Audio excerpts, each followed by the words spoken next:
Okay, this video is meant to help anybody who's putting this little relaxation oscillator circuit together.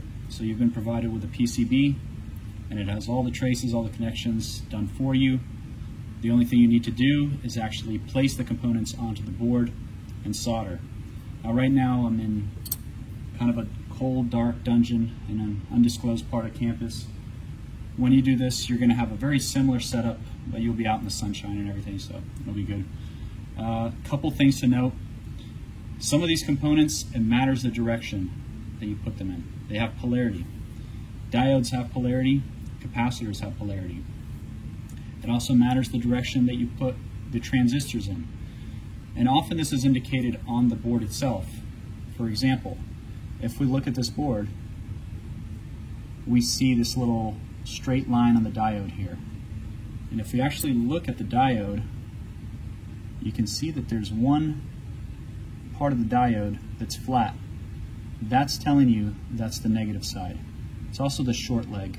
Usually components that have polarity will indicate it by a short and a long leg, where the short leg is the negative and the long leg goes to positive. Capacitors, same thing. It's actually indicated on the case which one is negative and which one is positive. And again, long leg is positive, short leg is negative. For everything else, it doesn't really matter, but for the transistors, if you notice on your board, there's actually these lines that tell you where to place the flat face of the transistor facing, right? So it should go in that direction. So for doing this, the first thing we want to do is first place our components onto the board and get it ready to solder. The only thing we're going to leave aside is this coin cell battery retainer and the switch. Everything else we're going to put directly onto the board. So let's go ahead and do this. We're going to fast forward this part. Before I do so, one other thing. The resistors will be indicated on the board that you have. We have 1K ohm and 68K ohm. And you have to make sure that resistor 2 and 3 are the 68K kilo ohm, and the resistor 1 and 4 are the 1 kilo ohm resistors. And that's indicated by the actual color code. For the 1K ohm resistor, you'll see a gold band in the back, and then it'll be brown, black, and red. That's 1 kilo ohm. So those are resistance color codes. You can learn about it or Google it. And for this value, let's see if it focuses, blue, red, and orange, and then the gold band in the back, which indicates the tolerance of the resistor. All right, let's actually place our components onto the board. So let's fast forward this part.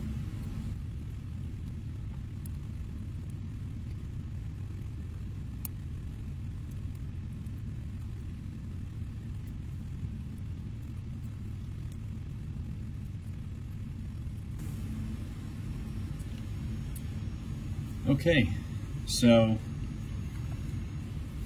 we have the components that we want. I'm actually going to do something else, and I'm going to keep the LEDs off for now because I'm going to demonstrate something that we can do with them. And I have my soldering iron on, so this might be, I don't want to make this adjustment right now, but you'll have the exact same soldering station. And if you see the green indicator, that means there's power going there. I have a little wet sponge here on my soldering station. Let me turn it here. And you can see that there. It is hot.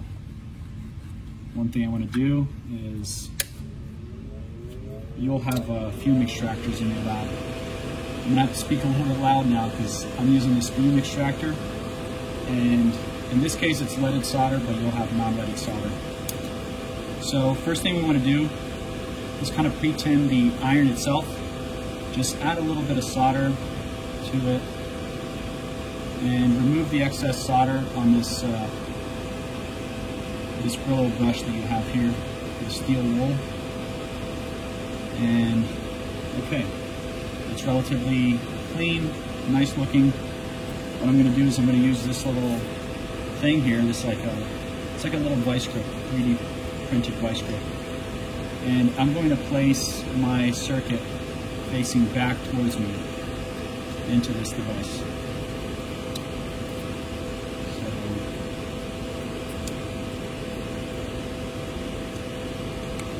ideally you should remove it.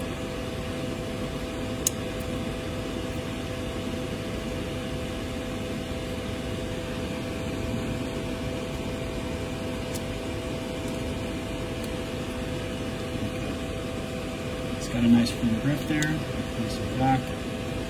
Now with soldering, essentially all we're trying to do is we're making contact with the board itself using the iron and the actual lead that's coming through. And as we do that, we're adding solder into it and just creating a small, nice little conical shape between the board and the lead. So I'm going to demonstrate on this one here.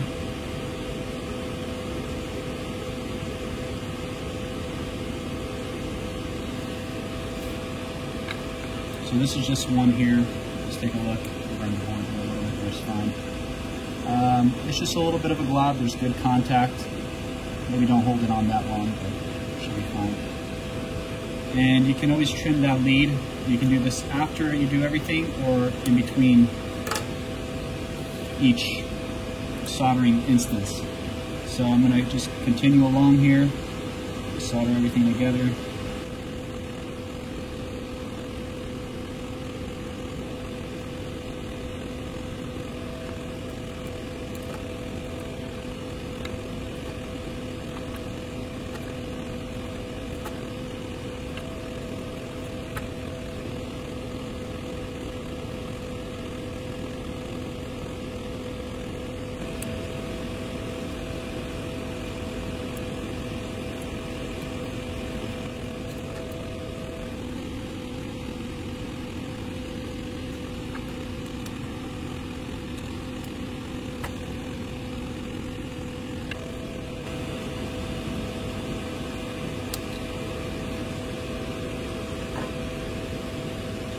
Okay, so we have everything soldered onto the board itself. I'm going to make a cut here, and I'm going to give you some ideas on what to do with the LEDs and the switch instead of simply putting them onto the board.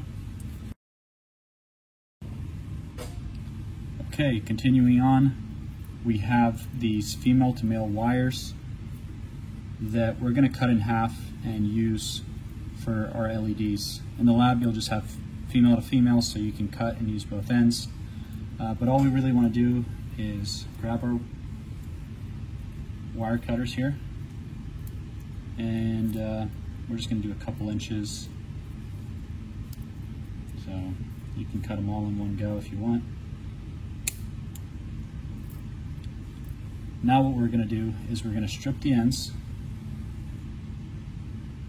and this is 22 gauge wire, and it'll indicate to you where 22 gauge stripping is done using this tool. So we just want to align it with that hole, give ourselves maybe, I don't know, 1/4 inch, and then pull, and then you're going to get an exposed wire like this. I like to go ahead and wrap it, and we're going to tin that, and it'll be ready to go. So let's do that for each.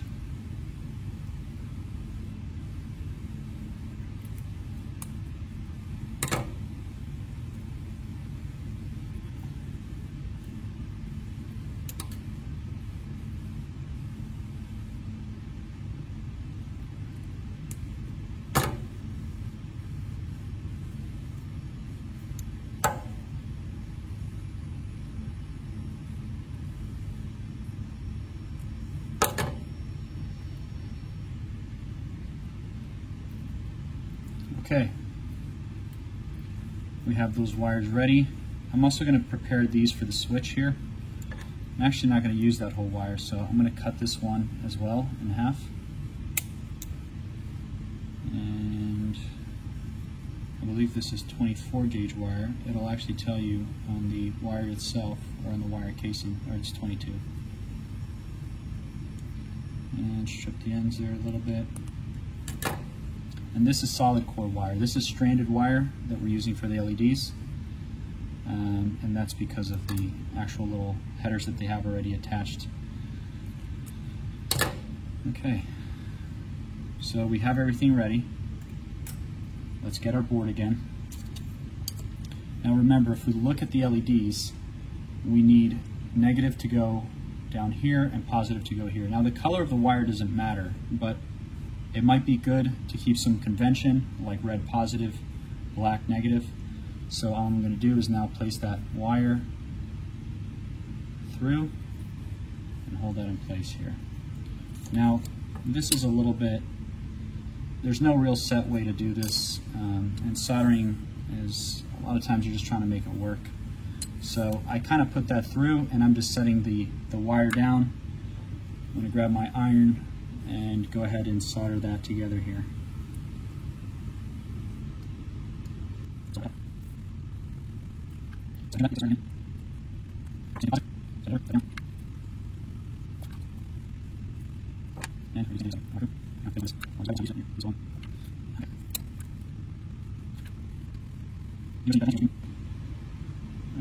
But this looks okay. Good enough. Okay, so we have those sitting up there. Now we're going to do this is for the LEDs, we're going to do the switch now. Switch is going to be a little bit trickier. So what I'm going to do at this point is I'm going to put this wire through, and I'm going to bend it so that it stays in place, and solder the back sides on. So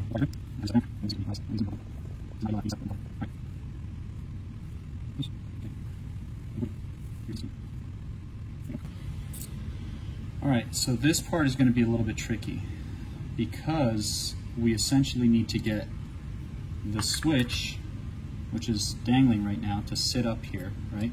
And we have these extremely thin leads on it. So what I recommend is actually adding solder onto those leads first, and I'm going to show you after I do it, and then connecting it to the wire. The other thing I'm going to do is I'm going to shorten these a little bit so that they're roughly even. So I'm going to add some solder here to my actual iron, and then add those to the leads.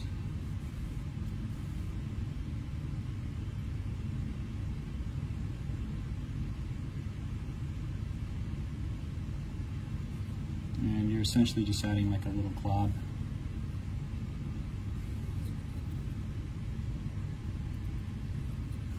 Get off the excess again. And this is rosin core solder, so the inside of it has a kind of material that is supposed to prevent oxidation. Because when you heat up a metal, you're accelerating a chemical reaction that oxidizes it, which is rust, and that helps prevent the metal from rusting, which is a bad electrical contact. So I'm going to do something here which is going to be a little bit tricky looking. Let me try to put this in frame. So can I zoom in as well? So what I'm doing is I'm actually holding the switch in place and making a contact with a wire and the little glob of solder until that heats up and makes contact with the wire. Now that's kind of in place. It's good enough. Now you can always clean it up a little bit more. Let me see here without damaging anything.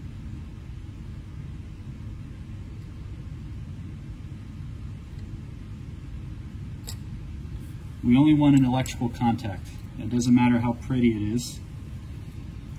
So we're going to do the same thing on the other side here. So this is a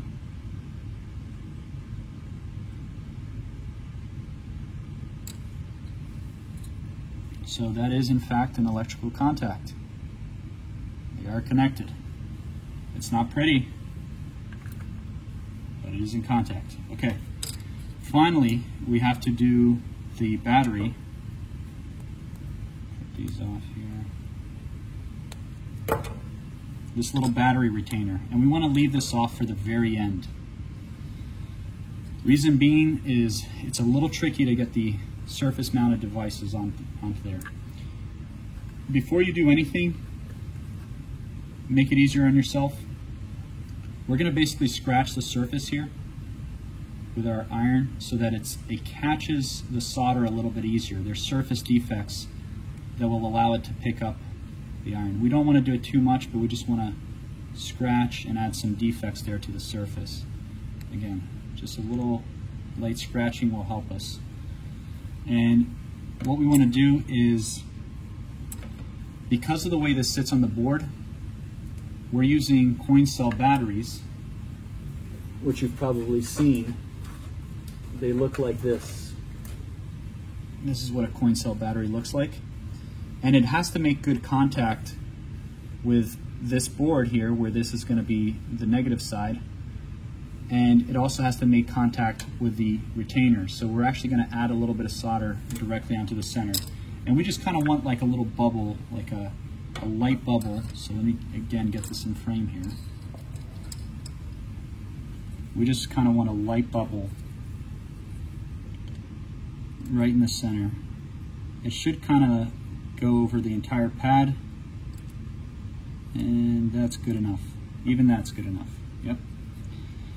Next thing we're going to do is we're going to add solder just to one side, not to both sides yet. We're going to add it here to one side, and what we want the solder to do is to spread over that contact.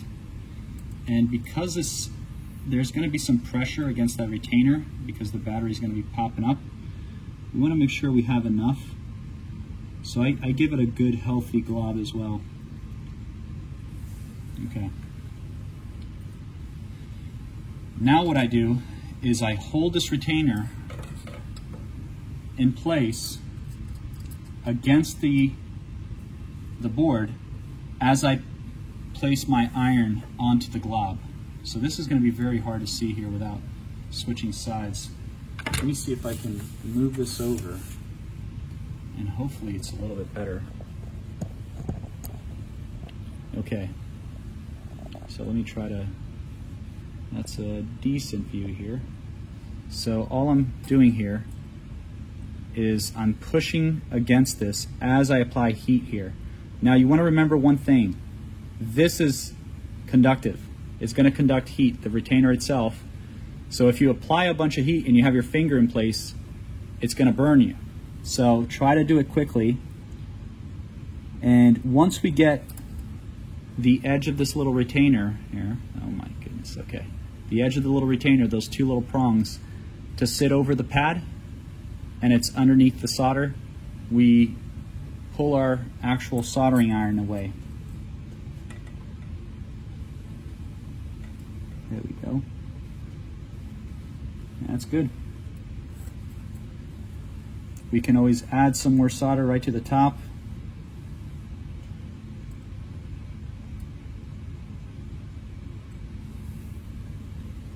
Okay. And then add some solder to the other side. Now this one's a little wonky looking. It's a little bit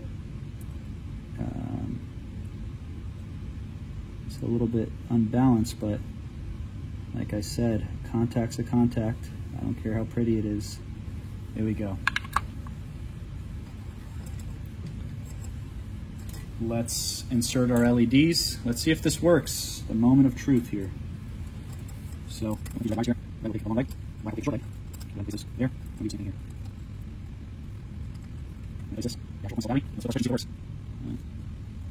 You gotta back out here. So there it is, our blinking circuit, and we have the LEDs dangling and the switch dangling. Now that's the harder method you could have done, but you can get more creative with this, right? Now you have the option of mounting this in different ways and making a more interesting holiday ornament. I'm going to try to edit this down and get it shorter because this is a long video, but hopefully that makes sense. And a couple other things we could always do to modify this circuit. We can remove these headers, place the LEDs directly with a metal and solder those on if we like the colors. You could always vary the colors. You could have a red LED and a blue, or a green and a red, whatever you want to do. But you're supposed to get creative with this, and hopefully you enjoy it. Thanks for watching.